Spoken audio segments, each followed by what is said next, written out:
dinggin, tunay na tunay mahal ka sa akin. Damdaman ay aking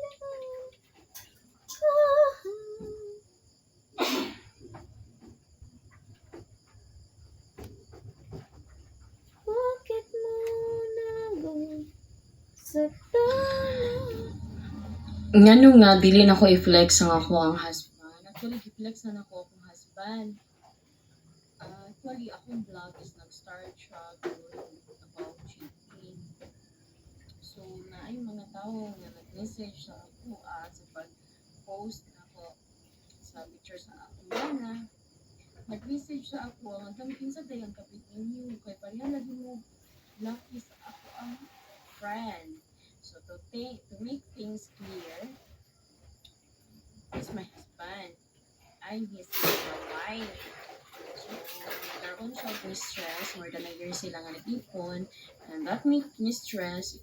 Bluetooth disconnected. Together, sleep together, travel together, eating together, fitness overload.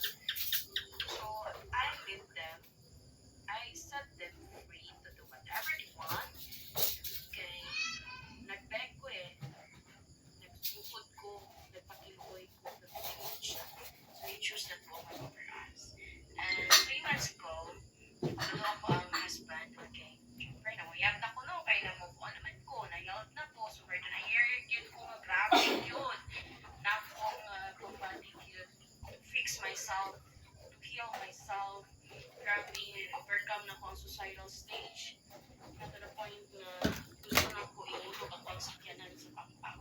And things, overcome na ko to, so the moment na na-yaot ko, the moment na okay na ko, so I'm ready to love again, to love someone again. So, mayab ko, nagbalik siya. So, hindi siya masukot. Mayab ko. So, he chose me. For the second time around, he chose me. Kaya at first, is he naman over us. Ibili ko niya. And, ibalik siya sa ako, So, we both decided to fix our marriage, to fix everything. Yun nga, ang babae kasi, wala pa niya didelete ang mga pictures.